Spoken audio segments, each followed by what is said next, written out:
Baik, di sini saya akan memeriksa sistem operasi apa yang saya gunakan pada laptop saya. Untuk memeriksanya, kita bisa melakukan dengan beberapa cara. Yang pertama, kita bisa melalui CMD dengan menekan Windows plus R, lalu kita OK. Sini kita bisa menuliskan sistem info.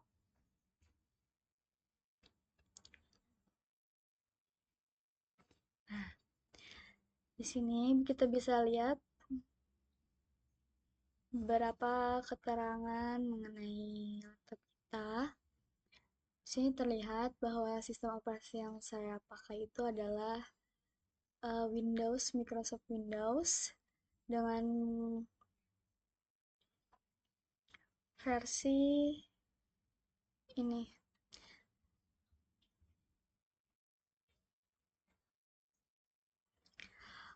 Untuk cara lainnya kita bisa masuk ke dalam setting. Kita masuk ke setting.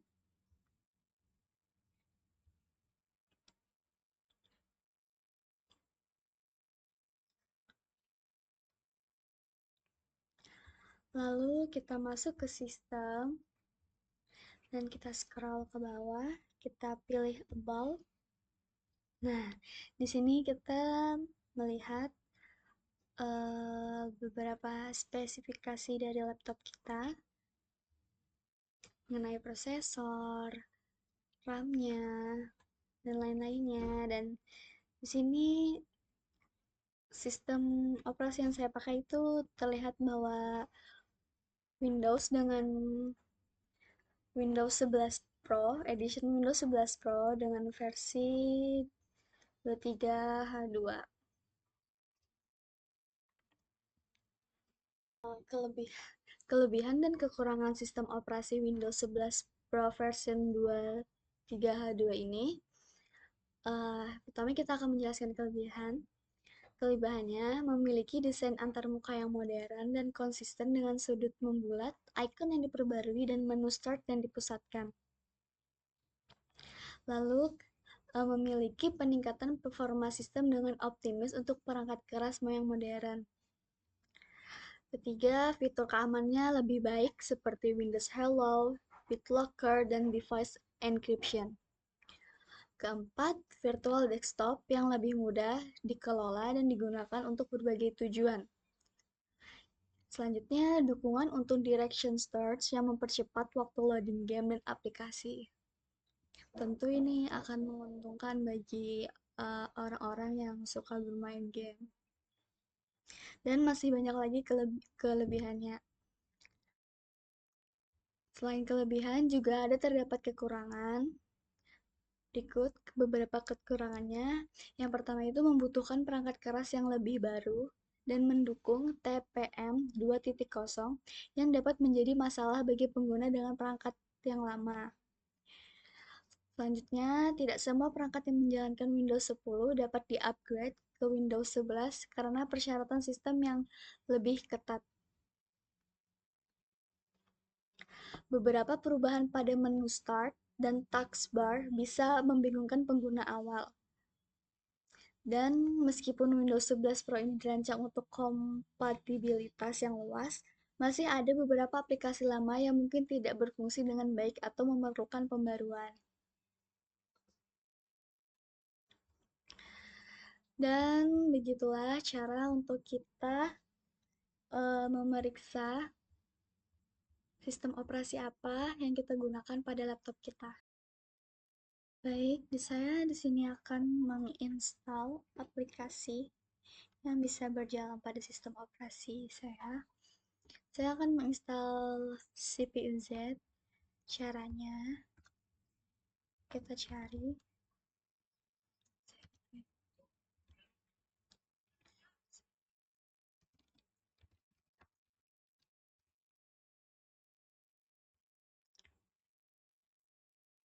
Lalu kita pilih yang paling atas.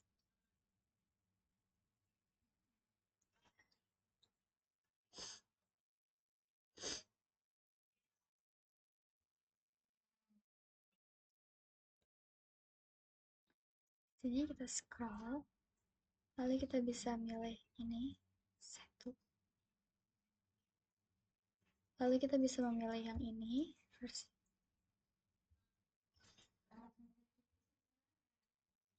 Setelah itu, kita klik download.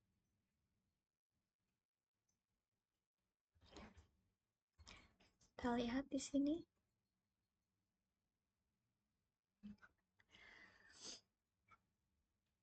Kita tunggu prosesnya.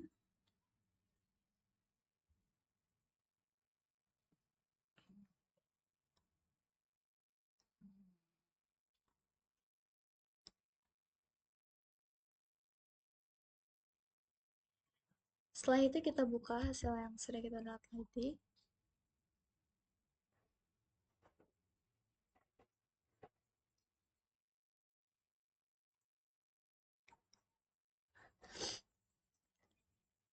Dan kita ikuti, untuk menginstalnya kita ikuti instruksinya sampai habis. Kita next, next, next. Kita bisa menambahkan di desktop dengan mencentang ini. Next, next, dan finish.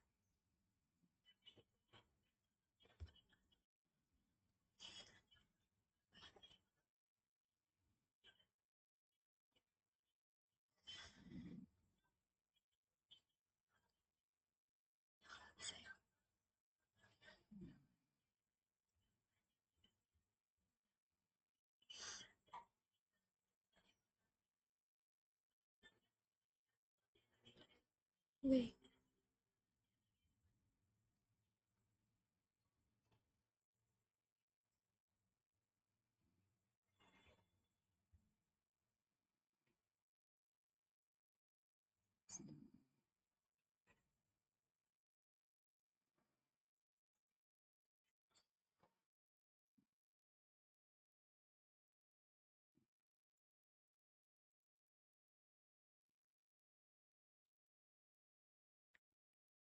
anjing.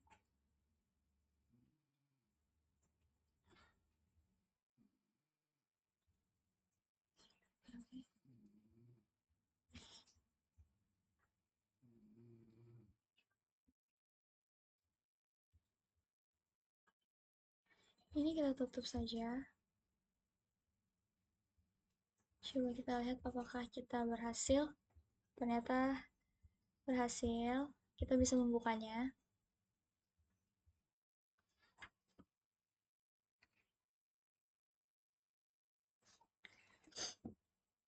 Oke, CPU-Z ini merupakan utilitas kecil yang dirancang untuk memberikan informasi detail tentang berbagai komponen hardware di dalam komputer, terutama fokus pada prosesor atau CPU, motherboard, dan memory system. Di sini kita bisa lihat CPU-nya, mainboard, memory, SPD, graphic, bands, and about. Kita bisa lihat spesifikasinya dengan lengkap di sini. Dari namanya, code name-nya, package-nya, teknologinya, specification-nya. Semuanya kita bisa lihat. Dan di sini di mainboard, memory,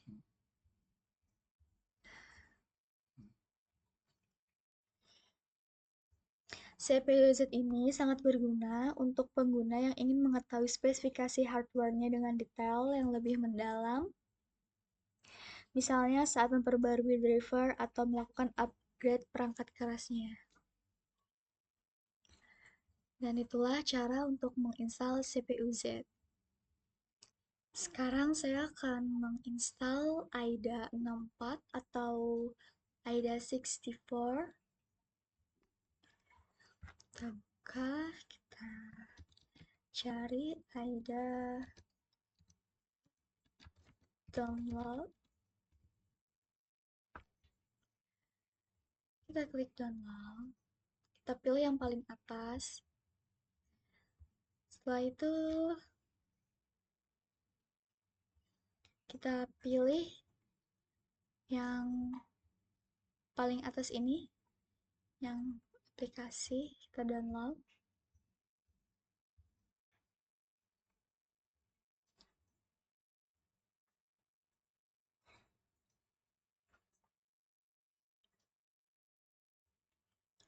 Kita pilih ini.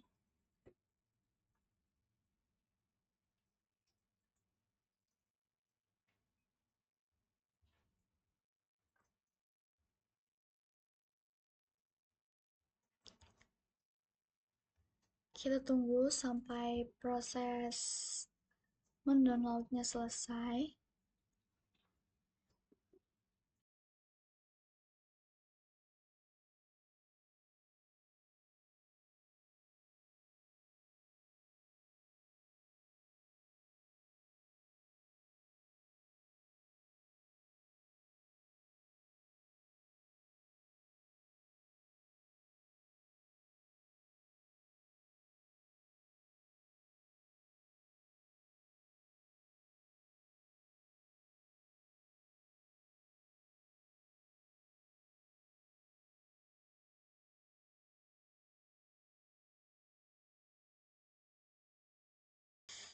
Oke, setelah selesai kita buka.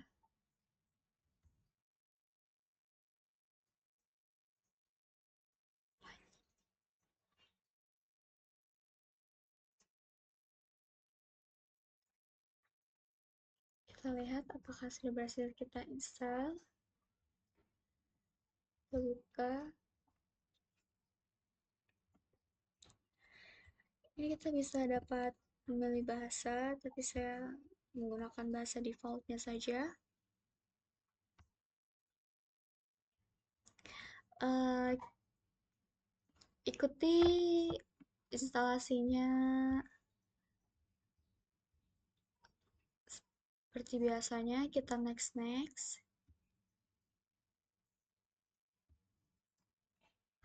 Untuk membuat menu icon di desktop, kita bisa mencentang ini. Biasanya sudah otomatis tercentang. Kita next. Kita klik install.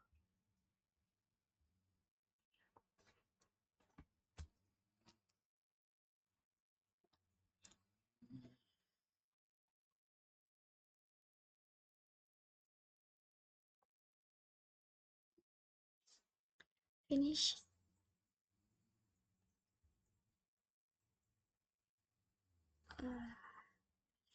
Kita lihat apakah berhasil terinstall.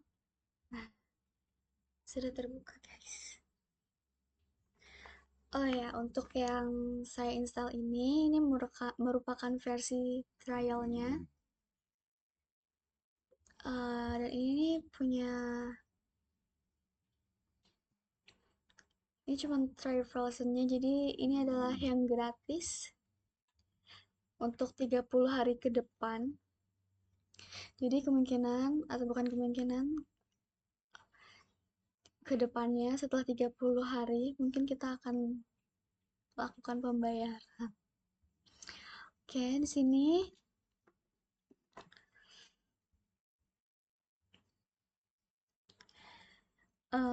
AIDA ini merupakan AIDA ini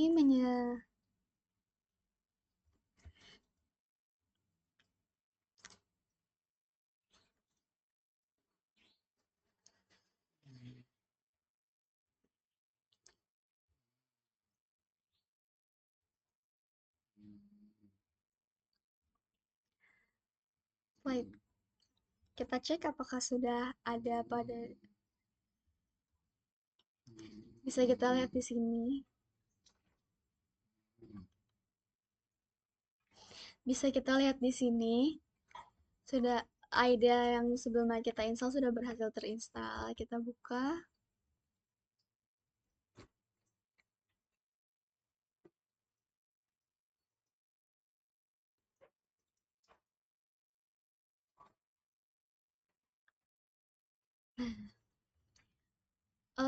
Sebelumnya saya kasih tahu, saya sampaikan bahwa AIDA 64 yang saya install ini merupakan versi trialnya atau trial versionnya untuk 30 hari. Jadi setelah 30 hari ke depan mungkin ini tidak bisa digunakan lagi karena saya menggunakan ini yang gratis. AIDA ini menyediakan informasi mendetail tentang perangkat keras dan perangkat lunak di dalam komputer kita. Fungsinya mirip seperti C2Z dalam memberikan informasi sistem.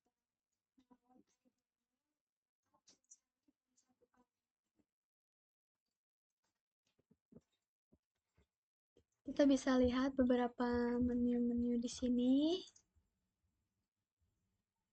Misalnya, di sini kita terlihat bahwa sistem operasi yang kita gunakan di sini adalah Microsoft Windows 11.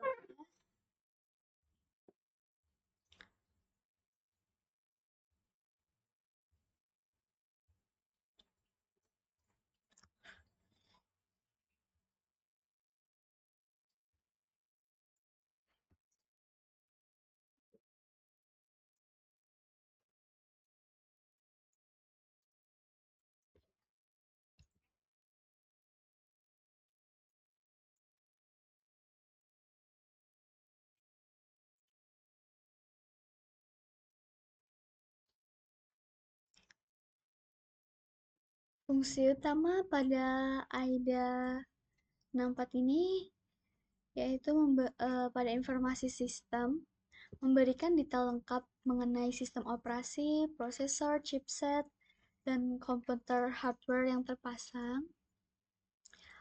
Lalu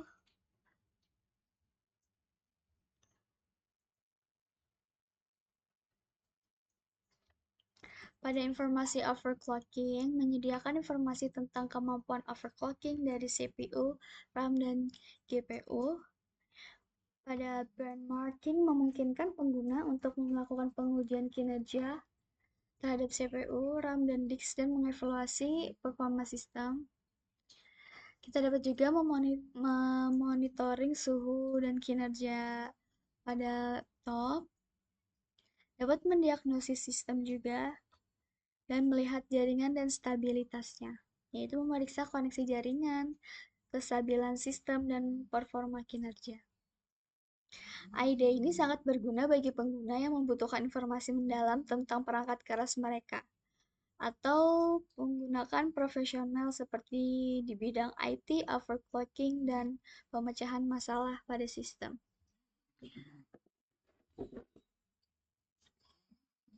Sekarang saya akan menginstal atau mendownload hard disk Sentinel.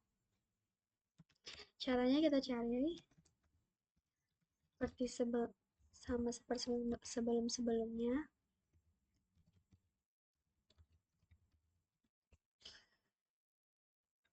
Lalu kita pilih yang paling atas ini. Di sini terdapat banyak pilihan. Kita bisa memilih salah satunya.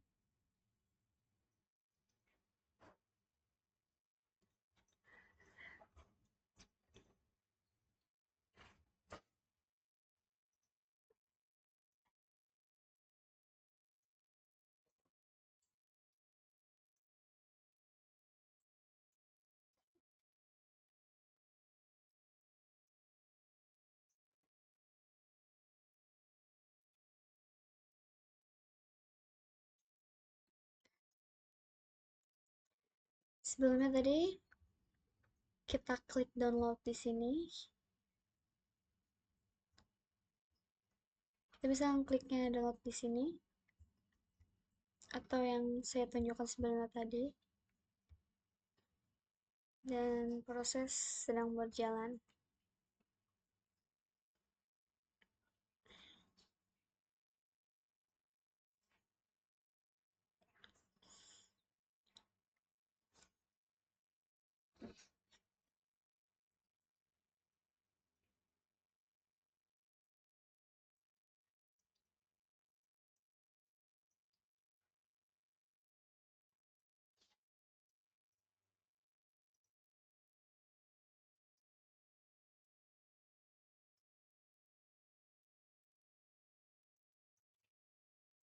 Cantika rambut baru deh. Berapa baru, Pak?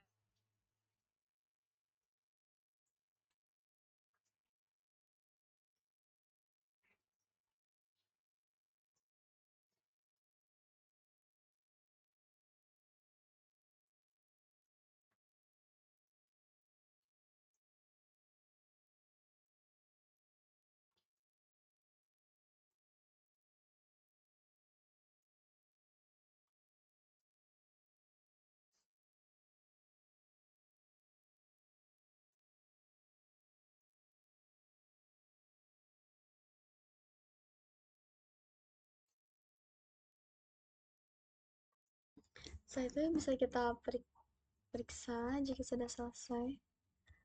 Apakah, nah, lalu kita double klik, coba klik.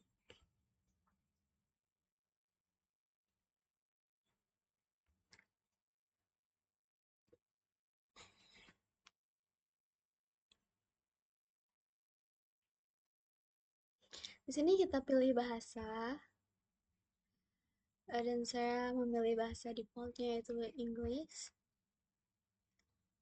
Kita ikuti saja instruksi installnya sampai selesai. Klik I accept ini. Next.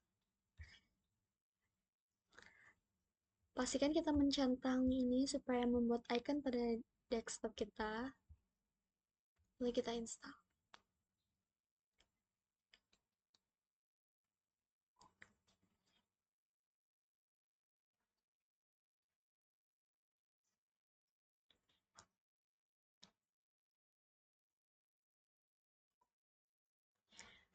Finish.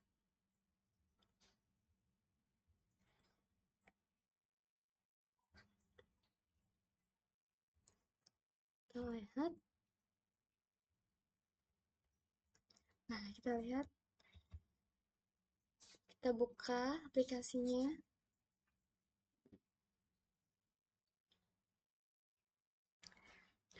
Sekarang sudah terbuka. HardDisk Sentinel ini adalah software yang dirancang untuk memonitor dan menganalisis dan mengelola kesehatan serta kinerja hard disk dan SSD di dalam komputer kita. Ini bisa kita close. Fungsi utamanya adalah untuk memberikan informasi yang terkini, yang akurat tentang kondisi fisik dan keadaan perangkat penyimpanan kita. Eh, sini kita bisa lihat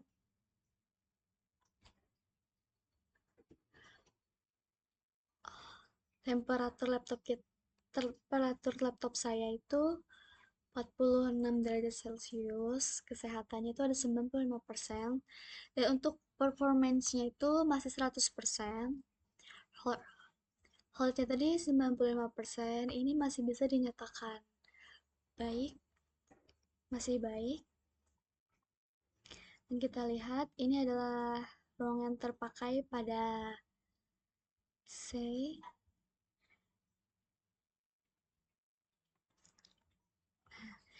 Sini ruangan tersisanya itu sekitar 49,28%, dan untuk yang D-nya ruangan sisanya tuh atau free space-nya tuh masih ada 76,9%.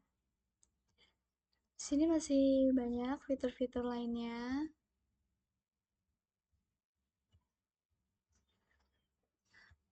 Ada temperatur. Kita melihat temperatur laptop kita.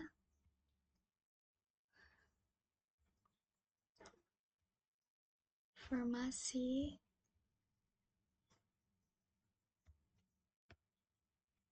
Sini kita dapat melihat informasi pada laptop kita. Lalu ini ada disk performance-nya. Ini adalah aktivitas disk kita.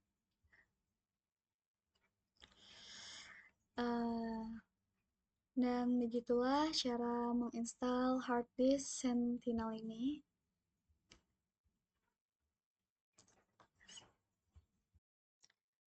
Selanjutnya saya akan menunjukkan bagaimana cara menginstal Visual Studio Code. Kita masuk ke Google Chrome.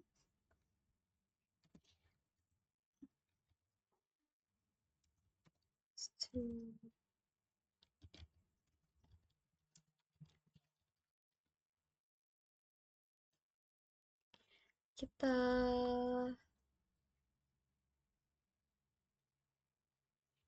klik yang paling atas ini ya. Nah, di sini ada beberapa pilihan sistem operasi. Karena saya menggunakan Windows, saya akan memilih ini.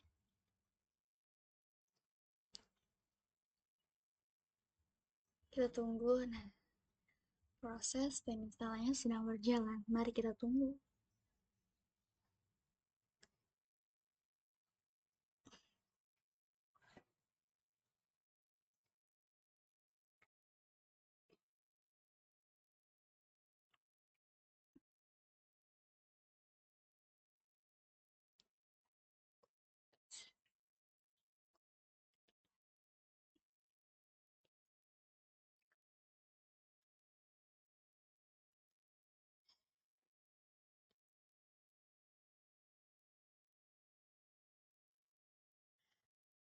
Sudah kita buka.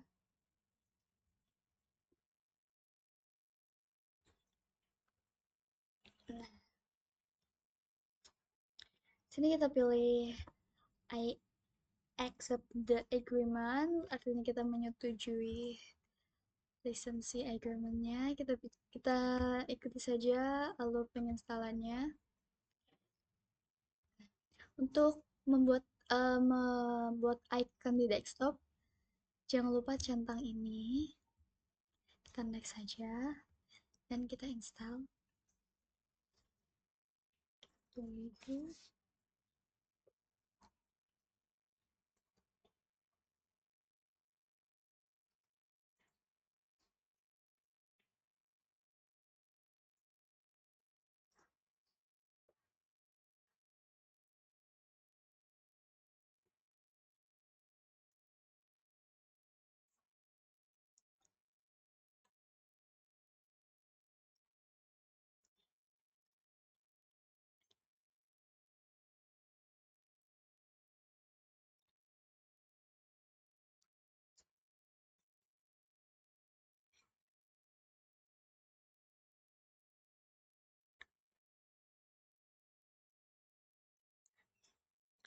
Lalu kita klik finish. Mari kita lihat apakah hasil. Oh, ini dia. Kita buka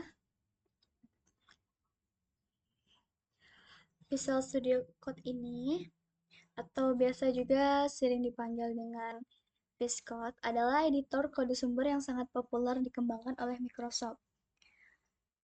Ada beberapa fitur pada VS Code ini, yaitu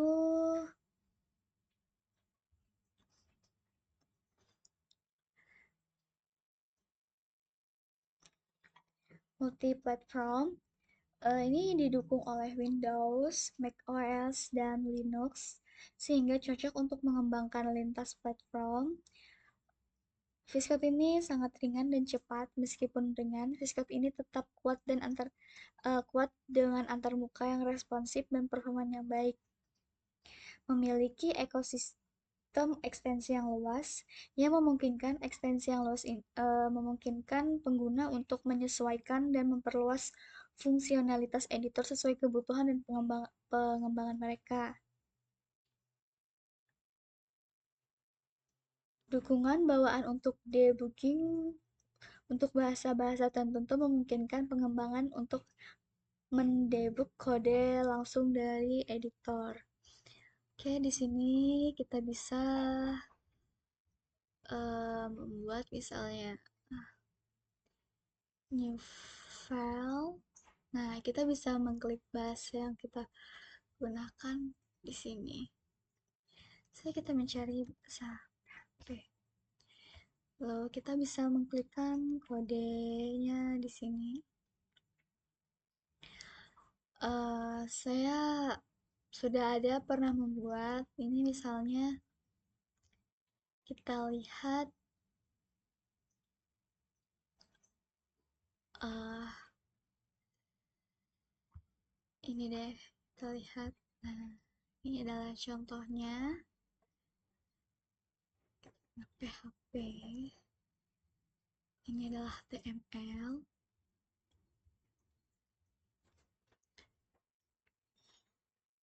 Pisket ini sangat banyak disukai oleh pengembang karena kesederhanaannya dan ekstensibilitasnya serta kemampuannya dalam mendukung berbagai bahasa dan kerangka kerja pengembangan. Eh, dan itulah cara kita mendownload Visual Studio Code.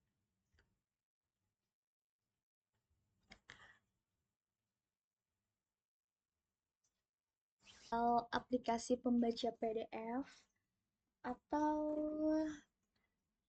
menginstal aplikasi Adobe Acrobat Reader yang digunakan untuk membaca PDF. Kita buka Chrome.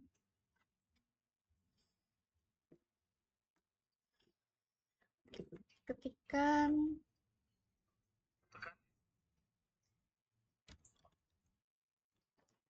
get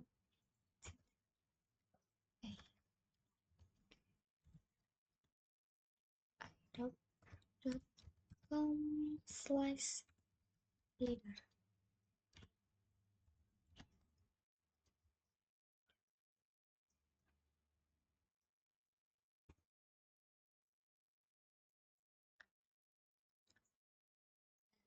Setelah itu kita klik download Acrobat Reader.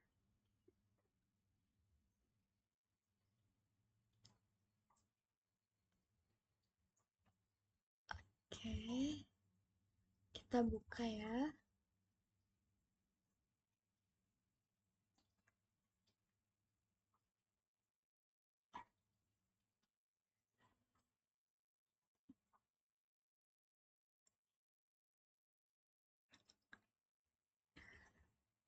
Ini adalah proses instalasinya. Kita tunggu sampai prosesnya selesai.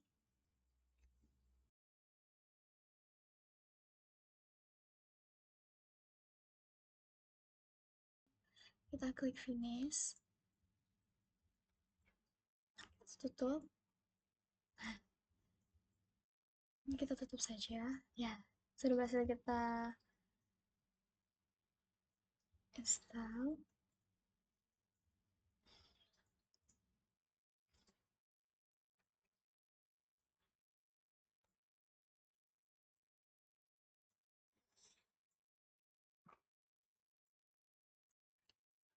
Adobe Acrobat Reader ini adalah perangkat lunak gratis yang digunakan untuk membuka, melihat, mencetak, dan mengolah file dokumen dalam format Portable Document Format atau PDF. Di sini kita lihat, biasanya kita buka file, kita cari file saya, misalnya adalah arsikom. Nah,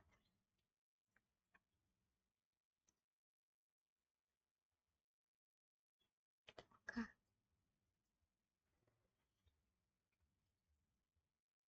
Dan inilah tampilan saat kita membuka file.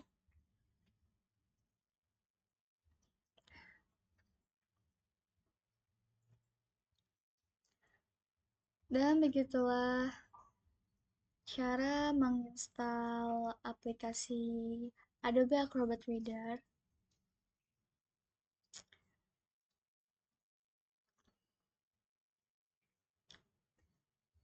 Sekian dari saya untuk menginstal. Terima kasih. Itulah beberapa aplikasi yang saya install hari ini. Eh,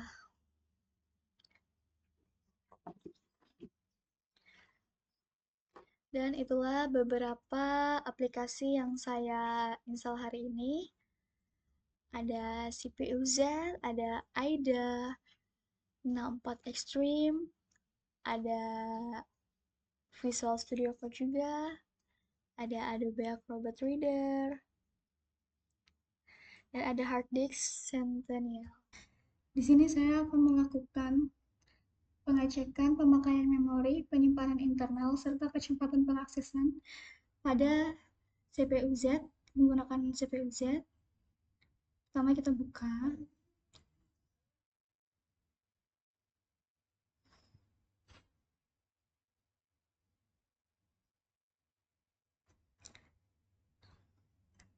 Untuk pemakaian memori kita bisa melihat di tab memori.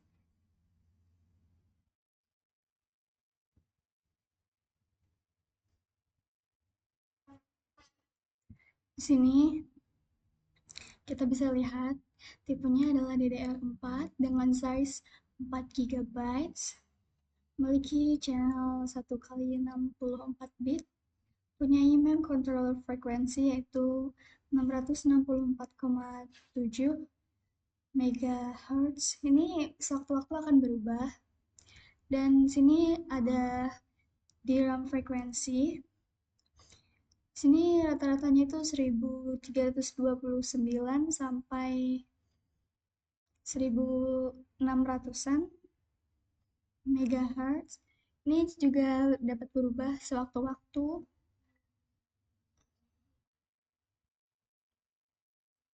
Dan sini terdapat SFP DRAM yaitu 3:40 dan ada CAS latency atau CL.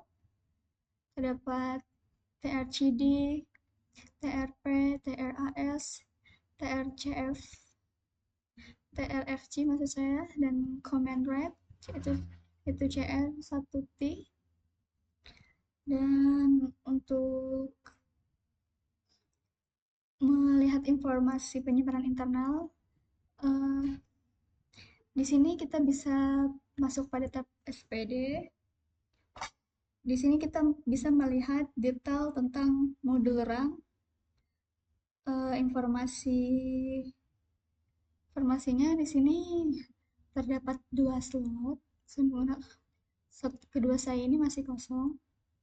Jadi di slot satu ini memiliki modul saja tuh 4 GB dan max bandwidth-nya tuh DDR4 2666 1333 MHz. Frekuensinya ini ada beberapa bisa dapat dilihat di sini.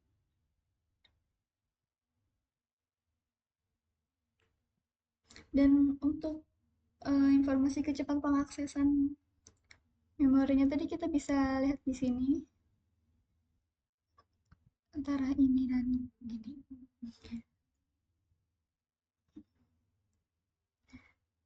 Dan itulah cara untuk mengecek pemakaian memori, penyimpanan internal, dan serta kecepatan pengaksesan pada CPU Z. Untuk melakukan pengecekan mengenai koneksi perangkat input dan output, seperti keyboard, mouse, audio, atau koneksi internet, kita bisa melakukan dengan Windows X, lalu ke Device Manager, dan di sini kita melihat berbagai perangkat. Misalnya kita lihat keyboard, di sini terlihat bahwa terlihat status this device is working properly. Dan selanjutnya ada mouse atau touchpad. Nah, sini juga terlihat device statusnya this device is working properly. Lalu untuk audio, nah ini untuk mikrofonnya dan speaker. Dan ini adalah audio processing objeknya. Terdapat status this device is working properly juga. Dan ini juga.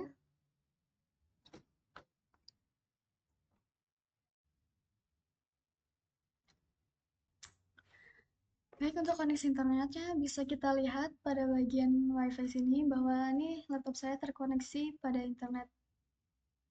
Atau kita bisa mengeceknya melalui CMD, Windows R.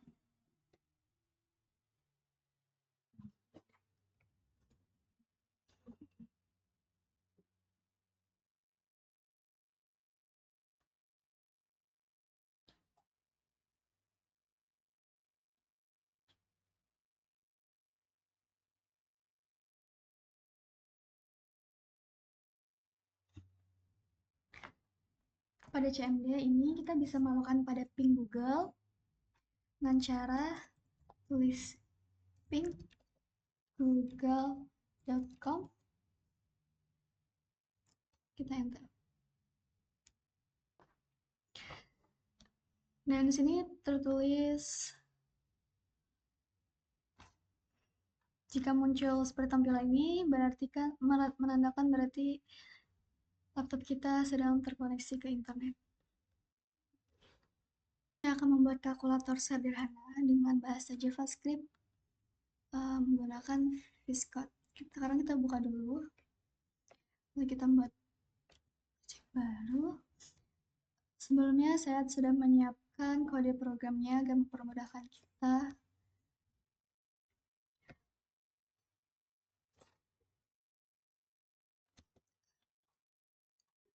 Dan kita coba.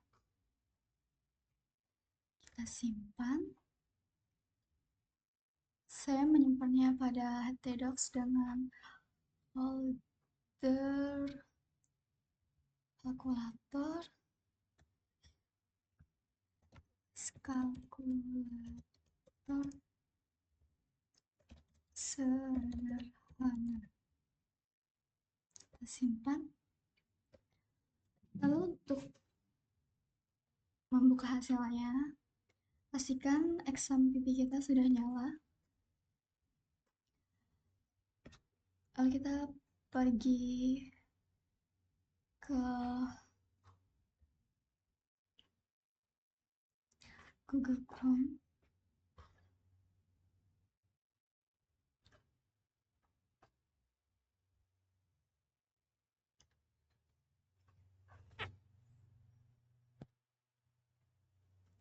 Ketikkan localhost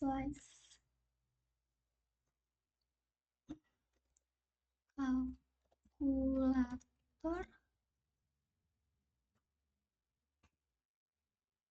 Nah, sini bisa kita lihat kalkulator kita. Setelah kita masukkan angka 10, angka keduanya kita masukkan 5. Ini kita coba tambah dan hasilnya 15. Lalu kita coba 15.